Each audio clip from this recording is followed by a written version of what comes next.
Bonjour. Alors, j'ai parlé des caprices de Marianne d'Alfred de Musset, j'ai parlé bien trop vite des Amours jaunes de Tristan Corbière, mais je n'ai encore rien dit de La vie devant soi, ce roman que je trouve absolument délicieux, d'abord parce qu'il est extrêmement drôle, et je trouve qu'il y a une vraie sensibilité et une des meilleures réponses qui soit au racisme, à ce qu'on appelle aujourd'hui le séparatisme, par cette évocation d'un milieu populaire où finalement tout le monde vit en harmonie et où on rit des préjugés racistes, ce qui me semble la meilleure manière de les combattre. En tout cas, c'est un livre que je trouve extrêmement attachant, j'espère qu'il vous aura plu également. Alors, je n'aurai pas le temps, évidemment, d'étudier à proprement parler le texte, mais je voulais tout de même vous en dire quelque chose.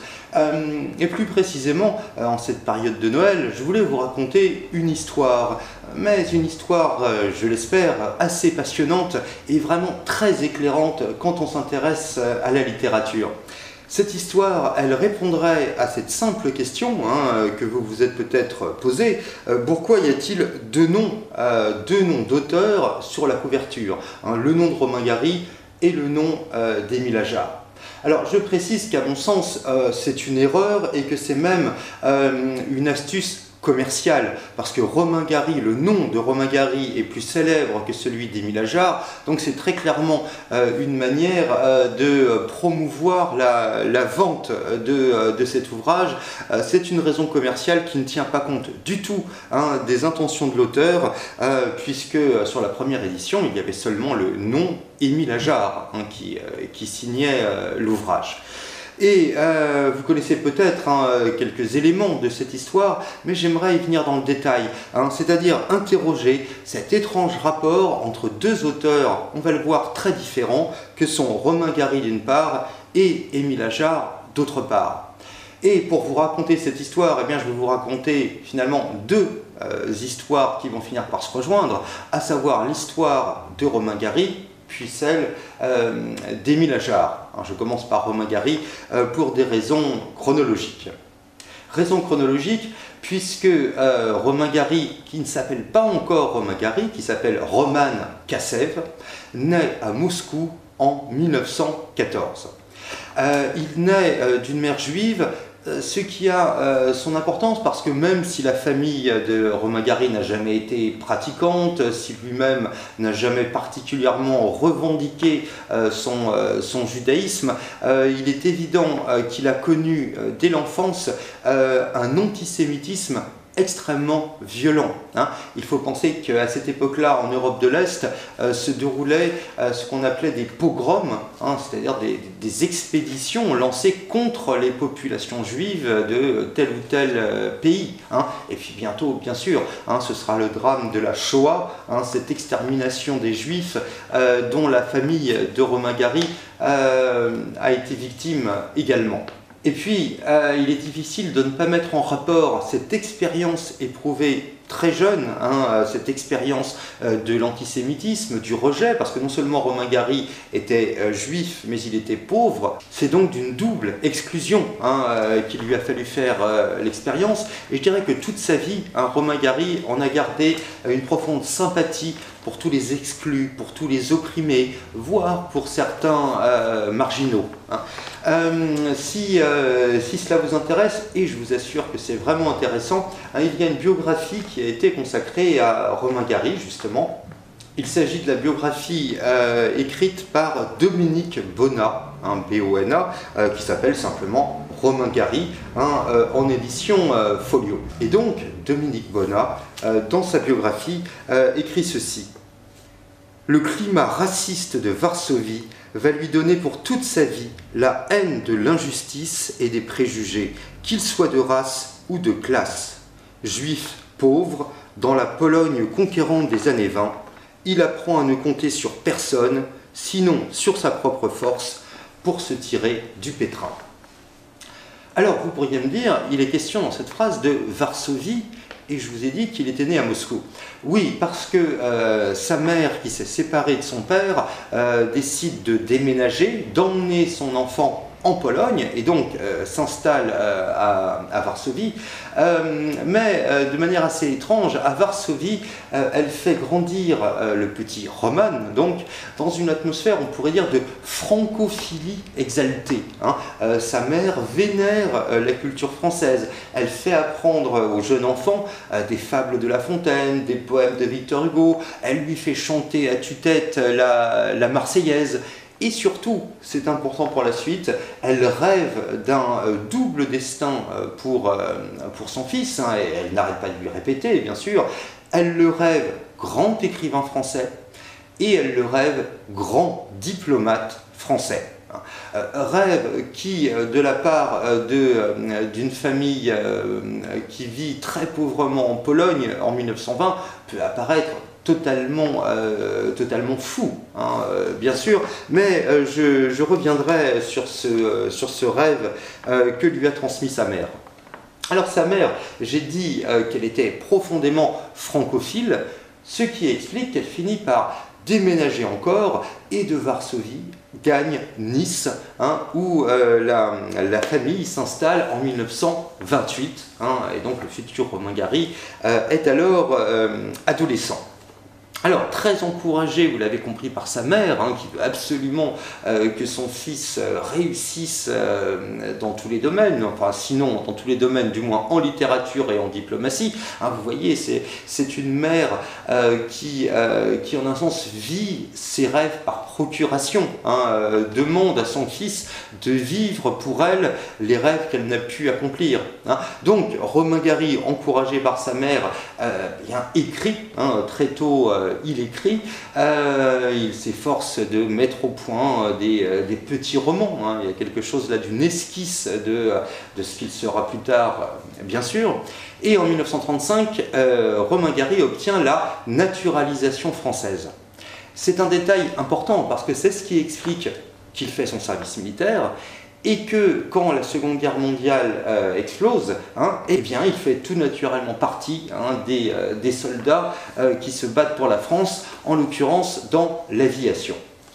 Alors, où l'histoire connaît un premier tournant extrêmement important, c'est en 1940.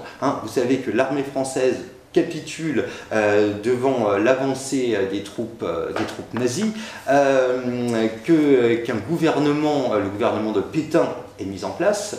Oui, mais il y a ce général de Gaulle qui, lui, a décidé de ne pas abandonner la lutte, qui a décidé que le combat devait continuer aux côtés de l'Angleterre et qui, depuis Londres, lance le célèbre appel du général de Gaulle, donc le célèbre appel qui invite les Français à venir le rejoindre en Angleterre afin de poursuivre le combat contre l'Allemagne nazie. Or, Romain Gary fait partie des soldats, assez peu nombreux, il faut bien le dire, qui vont faire la traversée de la Manche, qui vont rejoindre le général de Gaulle. Et pendant toute la Seconde Guerre mondiale, Romain Gary se bat dans l'aviation, se distingue même par un certain nombre d'actes héroïques.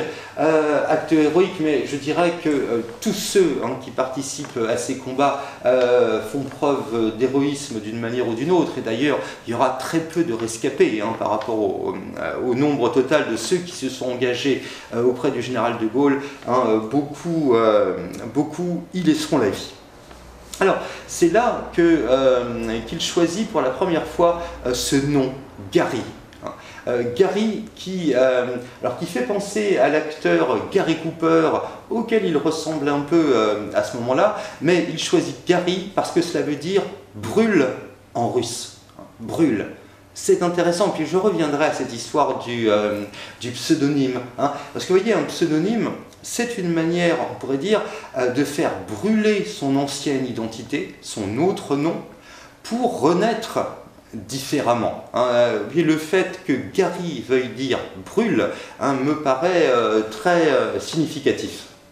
Alors je dirais que les photographies de l'époque, là je vous en montre une, donc les photographies de l'époque, durant la Seconde Guerre mondiale, montrent déjà chez lui un certain souci de construire un personnage.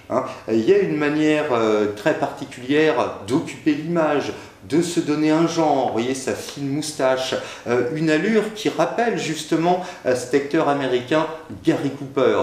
et il y aura dans toute la vie de Romain Gary ce souci de l'image, hein, ce souci de se singulariser. Hein.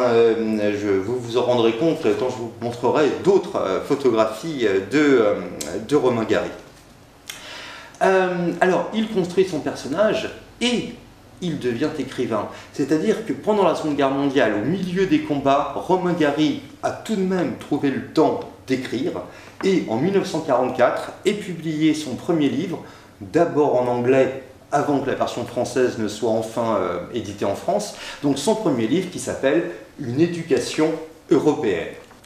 Alors il commence à y avoir quelque chose d'un peu glorieux, vous voyez, autour de Romain Gary, parce que Romain Gary fait partie des compagnons de la Libération, il fait partie de ces quelques soldats honorés par le général de Gaulle à la Libération pour leur héroïsme. Donc c'est une sorte de figure de la résistance. En plus, c'est un écrivain extrêmement prometteur. Hein.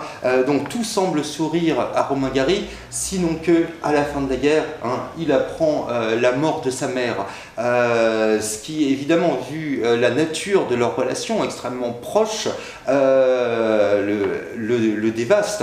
Hein. Et bien sûr que Romain Gary ne cessera de le rappeler, en un sens qu'il doit tout à sa mère. Hein. Il doit tout au rêve que sa mère a projeté en lui. Hein. En un sens, c'était bien le rêve de sa mère qu'il devienne un jour écrivain, ce qu'il est devenu. Mais vous vous rappelez que sa mère avait un deuxième rêve pour lui, c'était qu'il devienne un grand diplomate. Et à la Libération, eh bien, il profite de ces nouvelles relations, hein, puisqu'il a été décoré par le général de Gaulle, donc il profite de ces relations pour entrer dans la diplomatie française. Alors il ne deviendra jamais ambassadeur, mais il occupe tout de même des fonctions assez importantes dans différents pays étrangers, hein, d'abord en Europe de l'Est, puis en Amérique, mais ça j'y reviendrai. Alors c'est en 1951 qu'il devient officiellement Romain Gary. Hein, ce n'est plus tout à fait un pseudonyme, ça devient sa nouvelle identité sociale. Il est désormais Romain Gary. Alors, il y aurait tellement de choses à vous dire. Quand même, point important, en 1956, c'est une sorte de consécration, puisqu'il obtient le prix Goncourt pour son roman « Les racines du ciel », donc un livre qui, en 1956, évoquait déjà la question de la disparition de certaines espèces animales. Vous voyez que c'est malheureusement déjà une longue histoire. Hein. On peut se dire aujourd'hui que les gens ne font rien. Oui, mais ça fait longtemps qu'ils ne font rien par rapport à ce désastre écologique. Bien, toujours est-il qu'il obtient le prix Goncourt pour son roman en 1956. Il continue sa carrière de diplomate. Hein, il est nommé finalement aux États-Unis et il devient une sorte de personnalité célèbre aux États-Unis. Parce que dès que les journalistes américains se posent une question sur la position de la France, la position politique, diplomatique de la France, eh bien, on interviewe Romain Gary. Donc Romain Gary passe à la télévision. Romain Gary s'exprime très facilement en anglais, il fait preuve de beaucoup d'esprit, et puis ça se sent qu'il aime bien aussi se donner à voir devant les caméras. J'ai parlé de cette manière de se construire un personnage. Et tout en menant cette carrière de diplomate, eh bien, il fréquente tout le milieu du cinéma d'Hollywood. En tant que consul de France, il donne des dîners où il invite les grands acteurs et actrices du moment, les grands réalisateurs, enfin tous les grands noms du cinéma américain se côtoient alors Romain Gary. C'est à cette occasion qu'en 1959, il rencontre Jean Seberg. Alors j'ouvre une parenthèse, je ne peux pas être trop long, mais c'est tout de même tout à fait intéressant, parce que qui est Jean Seberg? Jean Seberg, c'est une jeune actrice américaine, mais qui est apparue, enfin ce qui va la rendre extrêmement célèbre, Jean Seberg, c'est qu'elle va jouer dans le premier long métrage de Jean-Luc Godard, qui s'appelle À bout de souffle. Et À bout de souffle va littéralement révolutionner le cinéma français. On considère que c'est un peu l'affirmation de la nouvelle vague aux côtés d'un réalisateur comme François Truffaut. Bon, alors je passe, mais en tout cas, aux côtés du tout jeune Jean-Paul Belmondo, hein, qui était également inconnu à cette époque-là, eh bien, il y a cette actrice que vous voyez ici en photographie, Jean Seberg, qui, il faut bien le dire, hein, illumine le film de sa présence. Mais Jean Seberg n'est pas seulement une grande actrice, hein, c'est aussi une femme très militante qui s'est engagée en particulier contre le racisme dont les Noirs américains déjà étaient victimes. Je dis déjà, mais je devrais dire encore plus dans les années 1960. Alors je ne raconte pas tous les détails, ça serait une autre histoire à vous raconter, mais c'est une histoire qui finira mal, hein, par un suicide de Jean Seberg, dont on ne sait pas trop s'il s'agit véritablement d'un suicide. Romain Gary accusera, et non sans preuve, le FBI d'être une cause indirecte de la disparition de Jean Seberg, hein, pour vous dire que nous parlons de choses extrêmement graves, même si cette rencontre avec Jean Seberg, c'est aussi un moment simplement heureux pour Romain Gary, cela va de soi. Alors je reviens sur ce qui me paraît un point important, le souci de Romain Gary de se construire un personnage. Hein. Par exemple, on sait qu'il pouvait se maquiller, mais se maquiller non pas pour avoir l'air féminin, hein, pour se féminiser, mais au contraire pour accentuer une sorte de caractère viril. On sait qu'il se noircissait la barbe, qu'il s'entourait de noir le bord des yeux. Hein. Donc il y a vraiment un travail sur soi, vous voyez, comme un comédien, hein, sauf que c'est dans la vie même que Romain Gary construit ce personnage, hein, qu'il incarne et qui porte le nom Romain Gary. Là, je vous montre quelques photographies qui, il me semble, sont assez éloquentes, hein, quant à ce souci de rester maître de son image. Alors je dis qu'il construit le personnage Romain Gary, mais je dirais qu'il construit aussi d'autres personnages, qu'il ressent très vite le besoin d'échapper en quelque sorte à cette image Romain Gary, même si cette image c'est lui qui l'a construite. Hein. Ce que je veux dire, c'est que Romain Gary écrit des livres sous d'autres pseudonymes. Hein. Alors le problème, c'est qu'à chaque fois, on l'a reconnu, hein, le milieu littéraire l'a en quelque sorte démasqué. Mais vous voyez, c'est quand même intéressant cette volonté en quelque sorte de renaître, hein, comme si à chaque fois qu'on choisissait un nouveau pseudonyme, il y avait une possibilité de renaître un peu différent. Il y a aussi le fait, ça n'est pas sans rapport, que Romain Gary a écrit certains livres directement en anglais.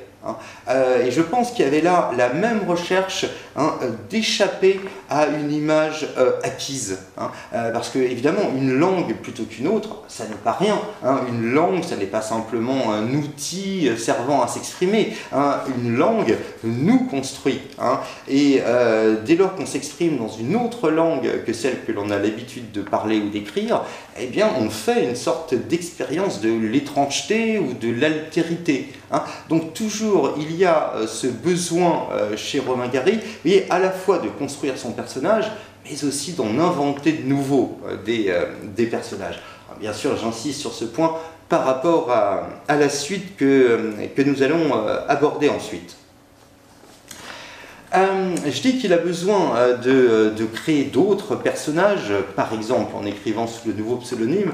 Oui, parce que le problème de Romain Gary, c'est qu'il finit par être enfermé dans dans certains préjugés. Voilà. Les gens se font une image de Romain Gary, hein, une image de respectabilité, mais en même temps, c'est un écrivain respectable, mais un peu ennuyeux. Hein. Un écrivain qui a été à la mode, mais dont on finit un peu par se lasser. Hein.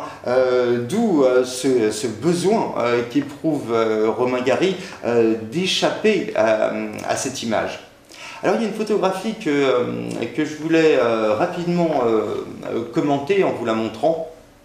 Cette photographie a été prise en 1970 lors de l'enterrement du général de Gaulle. Hein, et pour Romain Gary, le général de Gaulle était toujours resté, hein, cette figure historique qui avait permis à la France de ne pas capituler et de poursuivre le combat pendant la Seconde Guerre mondiale. Hein. Donc il y avait un véritable sentiment de gratitude et de profond respect chez Romain Gary pour le général de Gaulle. Et c'est donc très ému qu'il se rend à cet enterrement. Mais ce qui est intéressant, c'est de voir sur cette photographie, je dirais, l'hésitation entre deux directions. C'est-à-dire que d'un côté, vous voyez que Romain Gary, pour l'époque et pour quelqu'un de son âge et dans sa position, a les cheveux quand même très longs. Hein. Il y a un côté un peu négligé dans ses longs cheveux rejetés en arrière. Hein. Il ressemble plus à un vieil acteur qu'à une figure respectable. Oui, mais en même temps, on voit qu'il a revêtu son uniforme, qu'il porte toutes ses décorations militaires. Hein. Oui, il y a une sorte de tension entre deux personnages, justement. Un personnage plus marginal, plus contestataire, peut-être un peu provocateur, et un autre personnage beaucoup plus respectable. Hein, il me semble que dans ces livres aussi, on sent cette sorte d'hésitation entre deux positions. Mais il faut que je me dépêche pour ne pas être trop long. Alors, pour aller vite, hein, en 1975, il publie un ouvrage dont le titre est assez terrible. Au-delà de cette limite, votre ticket n'est plus valable. Alors, c'est tout simplement une inscription qu'il a lue dans le métro. Hein, quand on franchit une porte, eh bien, le ticket n'est plus valable. Oui, mais quand on lit le livre, on comprend que ce titre dit autre chose. Hein, cette limite, au-delà de cette limite, Romain Gary parle de son âge. Hein. Ce qu'il veut dire, c'est que passé un certain âge, c'est la vie. Hein, qui en un sens cesse d'être valable. Et c'est un livre assez terrible où Romain Gary, alors c'est un roman, mais disons un roman très autobiographique, un roman dans lequel Romain Gary parle du vieillissement et de manière très concrète, très dure.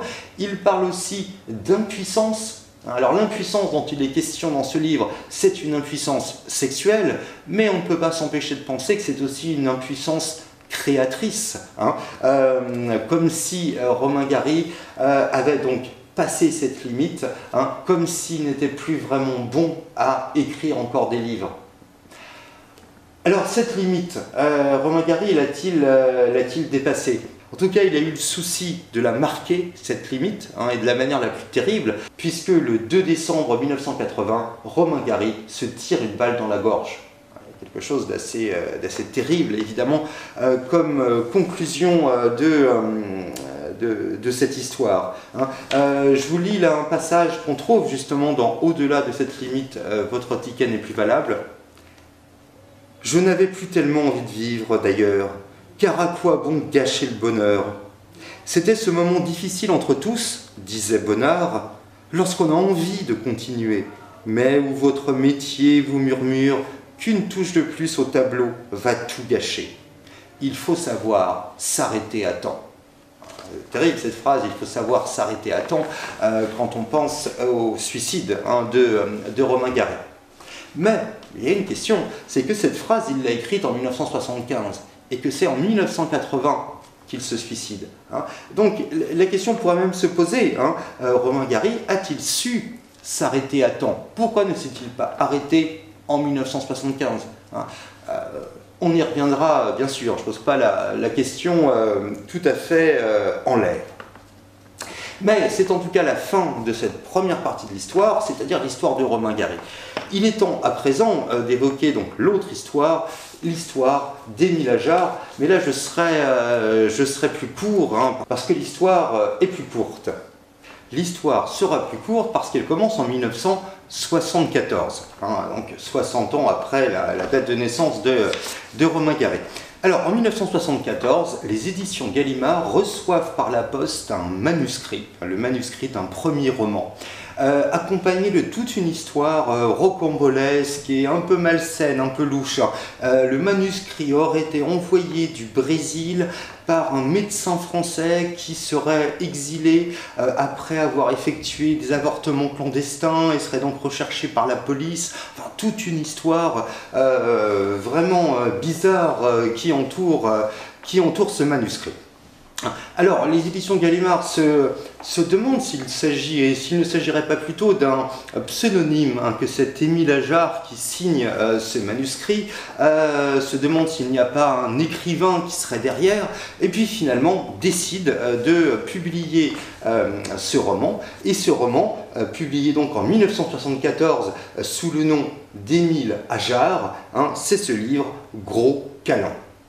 Alors Gros Câlin, c'est un livre vraiment très fascinant également. Hein. Il n'a peut-être pas toute la force de La vie devant soi, mais je vous assure, ça vaut également le détour. Hein, alors sans vous raconter le livre, bien sûr, hein, je ne vous parle que du point de départ. Le point de départ, c'est un homme qui vit dans un tout petit appartement parisien, qui vit seul, avec un python.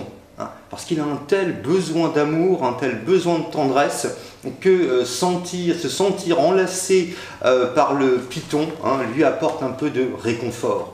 Un peu comme le petit Momo de La vie devant soi, hein, ce gamin hein, qui est en manque d'amour et en quête perpétuelle de tendresse. Hein, et on voit que derrière, je dirais, l'insolence d'Émile Ajar, hein, il y a toujours ce souci d'exprimer justement ce besoin maladif de tendresse qui soit chez l'enfant, mais aussi hein, chez l'adulte, puisque c'est bien un adulte que le personnage de Gros Câlin. Alors Gros Câlin obtient un grand succès à sa publication, donc les gens se demandent hein, qui est ce mystérieux Émile Ajar, parce que personne ne sait qui c'est par ailleurs, hein, personne ne l'a rencontré, Émile Ajar. Alors je dirais que la question va devenir encore plus insistante quand l'année suivante, donc en 1975, Émile Ajar fait paraître son nouveau roman, La vie devant soi, parce que La vie devant soi obtient le prix Goncourt. Et obtenir le prix Goncourt, c'est forcément se retrouver au centre d'une agitation journalistique.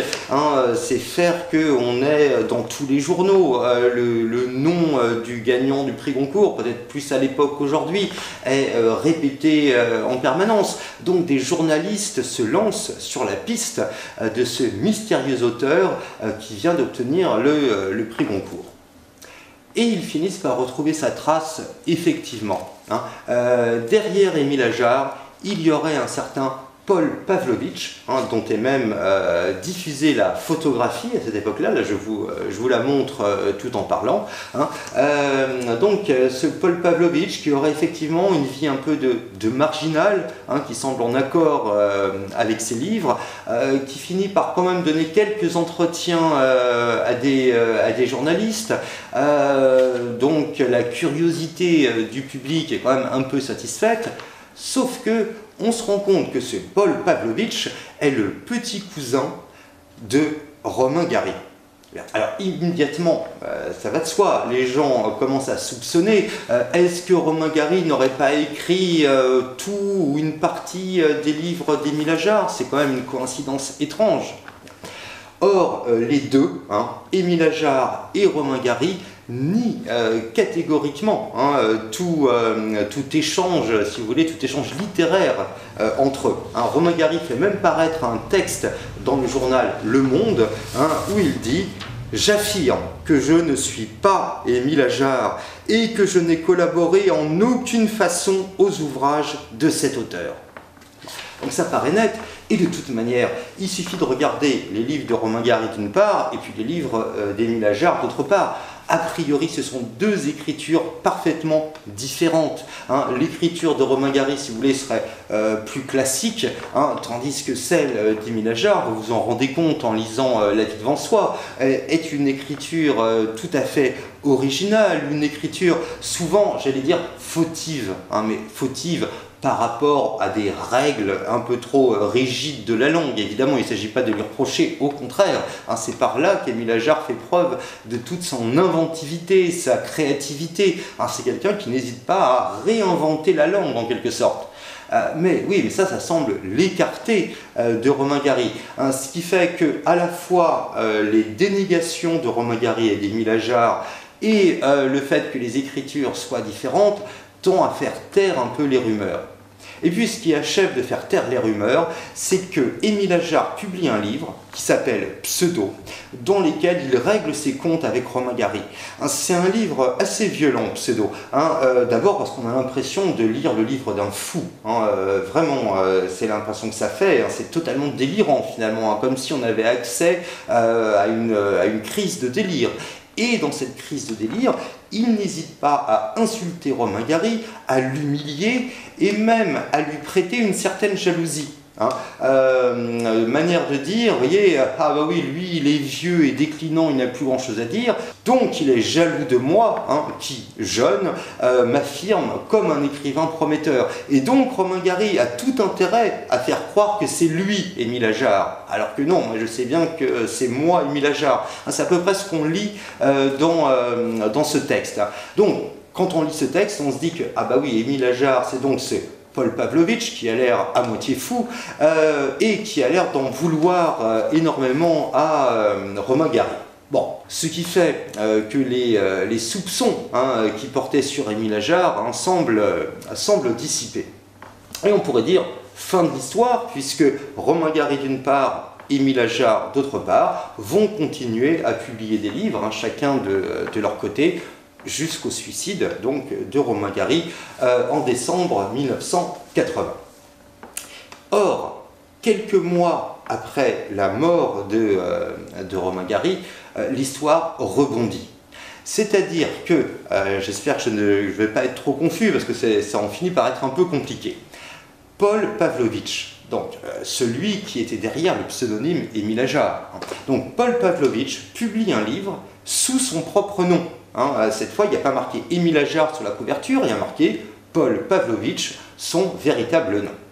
Et que dit-il dans ce livre? Eh bien, Paul Pavlovitch révèle que tous les livres d'Émile Ajar ont été écrits par Romain Gary.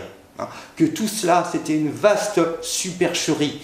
Et que Romain Gary, pour être sûr que son pseudonyme allait rester secret, a fait jouer un rôle à son petit cousin Paul Pavlovitch. C'était arrangé entre eux, si vous voulez. Le problème, c'est que le jeu, au bout d'un certain moment, a fini par leur échapper. Que Romain Gary faisait tenir un rôle, je l'ai dit, de dément à Paul Pavlovitch, qui ne l'était pas. Mais quand on lit Pseudo, si on se dit que Pseudo a été écrit par Paul Pavlovitch, on se dit, mais ce pauvre Paul Pavlovitch est complètement cinglé. Or, en fait, non, pas du tout. C'était Romain Gary qui faisait semblant d'écrire comme aurait écrit un fou pour que ce soit ce petit cousin qui soit vu, lui, comme un fou. Oui, donc en fait, de la même manière qu'un romancier crée des personnages dans son œuvre, Romain Gary, en quelque sorte, a créé un auteur. Il lui a donné un nom, Émile Ajar, et il lui a même donné un corps, ce corps et ce visage de Paul Pavlovitch. Alors, c'est une histoire qui pose de graves problèmes, même moraux. Parce qu'on peut dire, d'un côté, Paul Pavlovitch avait accepté, et Paul Pavlovitch a touché beaucoup d'argent dans cet arrangement. Donc, il n'y a pas eu escroquerie. Oui, mais en même temps, on voit aussi que c'était une manière pour Romain Gary de manipuler son petit cousin, de s'en servir. Et il y a une sorte de cruauté aussi qui fait que Paul Pavlovitch s'est retrouvé comme dépossédé de sa propre vie. C'était Romain Gary qui écrivait le texte de sa vie et non plus lui-même. Et en même temps, Romain Gary n'a pas si bien vécu que ça, toute cette histoire, parce que ça le forçait à une sorte de travail d'équilibriste en permanence. C'est-à-dire que Romain Gary continuait à écrire des livres sous son nom Romain Gary, tout en écrivant des livres qui allaient être attribués à Émile Ajar. Et on peut même se demander si ça n'est pas le fait de s'être retrouvé pris au piège de cette machination qui a acculé Romain Gary au suicide. Et donc c'est pour ça que je voulais vous raconter cette histoire du rapport entre Émile Ajar et Romain Gary. C'est totalement vertigineux et je vous assure que j'aurai plus de temps et on pourrait regarder ensemble tous les petits détails. C'est vraiment passionnant à suivre et ça laisse dans un état, et je ne sais pas quoi en penser. En tout cas, c'est un exemple extrême, vous voyez, d'abolition des frontières entre la vie telle qu'on la vit et la fiction littéraire. Et la fiction littéraire devient vie, la vie devient fiction littéraire, on finit par ne plus s'y retrouver du tout, tellement. Donc Romain Gary s'est employé à jouer en permanence avec ses personnages, que le personnage, ça soit lui-même, ou que ce soit cet Émile Ajar. Et puis, il faut bien comprendre que si Romain Gary a créé Émile Ajar, c'est parce qu'il se sentait prisonnier d'une certaine image. C'est-à-dire que quand il publiait un livre, eh bien, les gens savaient à quoi s'attendre, hein. C'est comme s'ils l'avaient déjà lu. En un sens, les critiques dans les journaux, par exemple les critiques littéraires, disaient toujours la même chose de n'importe quel livre de Romain Gary. Et Romain Gary, c'est comme trouver prise au piège de Romain Gary. Et donc, pour lui, écrire des livres sous le nom d'Émile Ajar, c'était la chance pour lui d'aller à la rencontre de nouveaux lecteurs, des lecteurs qui seraient vierges de tout préjugé. Le problème, c'est qu'au bout de quelques années, Émile Ajar aussi est devenu une sorte d'image bien constituée qui, en un sens, constituait pour lui un nouveau piège, hein, comme si on ne pouvait jamais vraiment en sortir. Et il y a quelque chose là même d'assez pathétique, hein, surtout quand on pense aux conséquences que tout cela a eu pour Romain Gary, hein, même si son suicide peut avoir d'autres causes. Il semble quand même que ce soit l'une des causes. Justement, je termine mon histoire là. J'en étais donc en gros à la moitié de l'année 1981, hein, quelques mois après le suicide de Romain Gary, quand Paul Pavlovitch révèle, hein, la supercherie. À ce moment-là, paraît un texte posthume de Romain Gary, un texte qu'il a écrit juste avant son suicide, hein. Et c'est un texte par lequel il voulait lui-même, hein, révéler la vérité, hein, après sa mort, mais tout de même il voulait que ce soit lui qui le fasse. Il a été comme pris de vitesse par Paul Pavlovitch. Mais il avait donc écrit ce texte juste avant de mourir, un texte de quelques pages, hein, qui s'appelle « Vie et mort d'Émile Ajar ». Et c'est frappant, « Vie et mort d'Émile Ajar » juste avant de se suicider. Et je ne peux pas vous lire tout le texte, c'est quand même un peu long, je vous en lis juste les toutes dernières lignes. Dans ces lignes, on voit que Romain Gary est en un sens un peu moqueur, hein, qu'il se réjouit en quelque sorte de la bonne farce qu'il a jouée à tout ce milieu littéraire, que dans le fond il n'aimait pas tant que ça, hein, et en même temps il y a une amertume, une douleur, hein, alors qu'il essaie de faire disparaître derrière une sorte d'ultime sourire, vous allez voir, mais je crois qu'on ne peut pas être dupe et qu'il y a surtout quelque chose de poignant donc dans ces quelques lignes. Et les échos qui me parvenaient des dîners dans le monde, où l'on plaignait ce pauvre Romain Gary qui devait se sentir un peu triste, un peu jaloux de la montée météorique de son cousin Émile Ajar au firmament littéraire, alors que lui-même avait avoué son déclin dans « Au-delà de cette limite, votre ticket n'est plus valable ». Je me suis bien amusé. Au revoir et merci. Et ce sont les tout derniers mots écrits, en tout cas, d'Émile Ajar. Hein, c'est « au revoir et merci hein, », où l'on sent quand même hein, une amertume par-delà cet amusement affiché. Alors je voulais vous présenter initialement quelques extraits d'une émission de télévision. Alors je ne le fais pas parce que je me suis rendu compte qu'il y avait des problèmes de droit et que ma vidéo risquait d'être bloquée. Alors ce que je ferai, c'est que je vous indiquerai sur eCampus un lien internet où vous pourrez aller voir vous-même cette émission de télévision. Je crois que ça vaudra mieux. Parce que, quelle est-elle cette émission de télévision? Eh bien, c'est une émission littéraire qui existait dans les années 1970-1980 et qui a consacré un numéro en juin 1981 et ça a été l'occasion d'inviter Paul Pavlovitch pour qu'il vienne justement révéler cette supercherie. Donc on entend dans cette émission hein, non seulement divers intervenants, mais Paul Pavlovitch lui-même, et je trouve que tout comme Romain Gary, hein, Paul Pavlovitch a une présence très particulière, une voix aussi très singulière, avec un accent très marqué, et vraiment moi je vous recommande d'aller regarder cette émission, elle est tout à fait passionnante.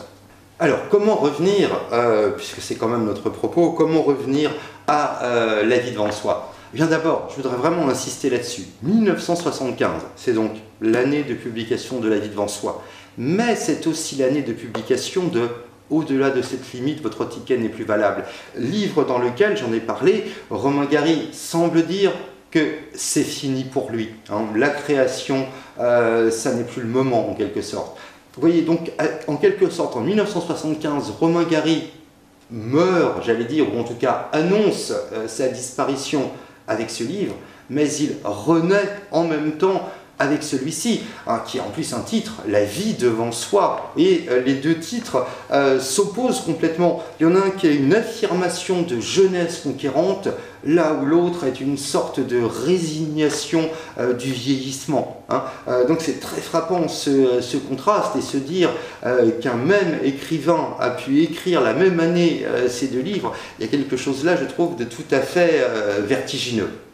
D'autant que cette jeunesse, que même cette enfance qui est affirmée par le titre, la vie devant soi, hein, c'est quand on est enfant qu'on a la vie devant soi, eh bien je dirais que cette jeunesse, elle est manifeste à toutes les pages, à toutes les phrases. Hein. C'est-à-dire que non seulement c'est un enfant, le narrateur, hein, c'est bien le petit enfant Momo qui assume la narration de la vie devant soi, mais surtout vous voyez comment chaque phrase réinvente en quelque sorte la langue française. Hein, c'est pour ça que ce livre est extrêmement drôle, c'est que beaucoup de phrases du point de vue de la langue française telle qu'on doit la parler, beaucoup de phrases sont incorrectes, sauf que ce sont souvent des fautes, des maladresses extrêmement drôles qui rendent la langue française d'autant plus savoureuse. Hein. Il me semble que c'est vraiment un livre où on sent une sorte d'amour de la langue française, mais pas un amour d'une langue française, vous voyez, bien protégée dans son écrin, surveillée par des gardiens très jaloux des règles sacro-saintes.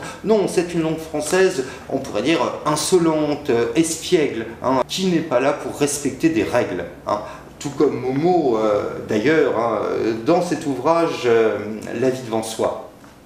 Maintenant, il va de soi que s'exprimer comme un enfant, y compris dans ses maladresses, y compris dans ses approximations, évidemment que c'est du grand art, hein, parce que cette maladresse, encore faut-il la rendre drôle, encore faut-il la rendre compréhensible. Hein, il me semble que tout le génie d'Émile Ajar, je préfère dire Émile Ajar que Romain Gary, parce que c'est Émile Ajar qui signe ce livre.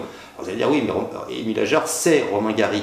Pas tout à fait. Romain Gary a voulu que nous lisions ce livre comme s'il était écrit par un autre auteur, Émile Ajar. C'est pour ça que je dis Émile Ajar.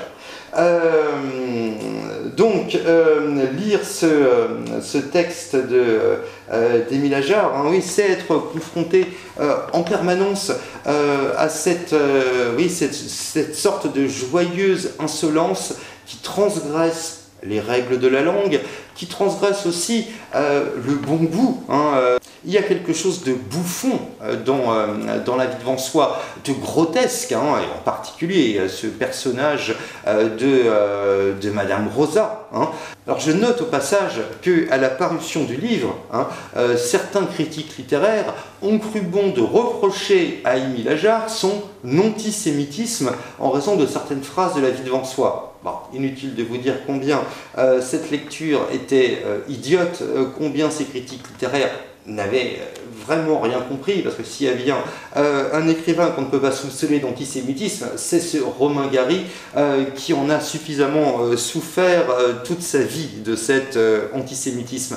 Mais c'est plutôt une manière, hein, ça me paraît aussi important d'insister là-dessus, parce que ce qui a pu prêter à confusion, eh bien, c'est que Émile Ajar n'hésite pas à citer certains préjugés racistes, hein, mais évidemment que c'est pour mieux en rire, c'est pour mieux les dénoncer comme des propos absurdes.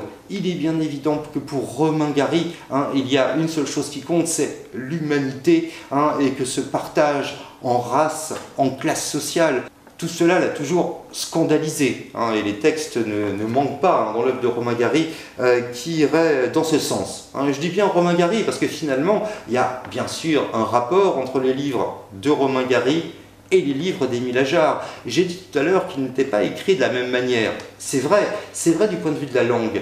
Maintenant, si on regarde d'un peu plus près, eh bien, on se rend compte que, aussi bien dans les livres de Romain Gary que dans ceux d'Émile Ajar, il y a, j'en parlais tout à l'heure, une profonde sympathie pour tous les opprimés, pour tous les exclus, pour toutes les figures de marginalité. Hein. Et de fait, dans la vie devant soi, hein, c'est bien de ça qu'il est question, hein, de gens qui vivent en marge, hein, soit parce qu'ils sont victimes de préjugés racistes, soit parce qu'ils appartiennent à une classe trop pauvre, soit du fait de leurs activités, hein, c'est quand même un livre où la prostitution a un rôle central. Donc on voit bien que ce qui intéresse Romain Gary, c'est l'humanité telle qu'elle continue à s'affirmer dans les marges même de la société. Hein, dans ce quartier de Paris, par exemple, ce quartier de Paris très populaire, c'est plus ou moins celui que déjà Zola évoquait dans L'Assommoir. Donc un quartier de Paris extrêmement populaire, pour ne pas dire très pauvre, hein, mais qui lui permet justement d'aller à la rencontre de toute cette marginalité. Mais je ne vais pas vous raconter le livre. D'ailleurs, j'espère que vous l'avez lu, puis j'espère surtout que vous l'avez lu en respectant mon conseil de ne pas lire tout de suite la 4e de couverture, hein, qui vous raconte toute l'histoire. C'est vraiment dommage. Hein, c'est évidemment beaucoup plus intéressant de la découvrir telle qu'elle nous est racontée par Momo, cette histoire. Momo pour Mohamed, bien sûr, mais vous avez vu qu'à un moment du livre, eh bien, on suggère que ça pourrait aussi bien être Moïse, hein.